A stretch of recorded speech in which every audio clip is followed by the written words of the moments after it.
ആണ്. രാഹുലിനെ അബ്യൂസ് ചെയ്ത് പരിചയമുണ്ടോ? അബ്യൂസ് ചെയ്ത് പരിചയമുണ്ടോ? അബ്യൂസ് ചെയ്ത് പരിചയമുണ്ടോ? ഞാൻ ആർക്കെങ്കിലും ഇല്ല. അവരുടെ മൈൻഡ് സെറ്റ് അറിയോ? അതുകൊണ്ട് നമുക്കറിയാം. അതെങ്ങനെ അറിയാം? ഞങ്ങൾ ബസ്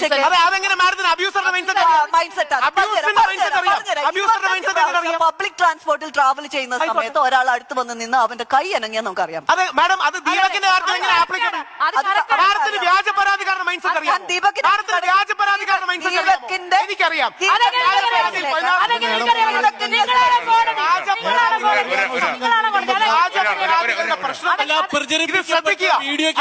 നമ്മുടെ സാധാരണക്കാർ ശ്രദ്ധിച്ചാൽ എത്ര പേരാണ് വ്യാജ പരാതി. നമ്മളെ കേരളം കണ്ട ഏറ്റവും വലിയ മുഖ്യമന്ത്രിയായ ശ്രീ ഉമ്മൻചാണ്ടി വ്യാജ പരാതിയിൽ കുടുങ്ങിയ ആളാണ്. നിവിൻ പോളി എന്ന വ്യക്തി കൊച്ചി നിൽക്കുമ്പോ ദുബായ് വെച്ച് റേപ്പ് ചെയ്തു എന്ന് പറഞ്ഞു. ആ പെൺകുട്ടിയോട് പോലീസ് ചോദിച്ചപ്പോൾ പെൺകുട്ടി എന്ത് പറഞ്ഞറിയോ? ഉറക്കപ്പിച്ചിൽ ഡേറ്റ് മാറിപ്പോയതാണ്. ആ പെൺകുട്ടി പറഞ്ഞാണ് ഉറക്കപ്പിച്ചിൽ ഡേറ്റ് മാറിപ്പോയതാണ്. 11 പേർക്കെതിരെ കള്ളപ്പരാതി നിന്നിട്ടാണ് സാറ് പറഞ്ഞ ബാലേന്ദ്ര മേനോൻ സാർ കോടതിയിൽ പോയി. ജസ്റ്റിസ് പി വി കുഞ്ഞിക്കൃഷ്ണൻ പറഞ്ഞു ആണിനും അഭിമാനം ഉണ്ടെന്ന്.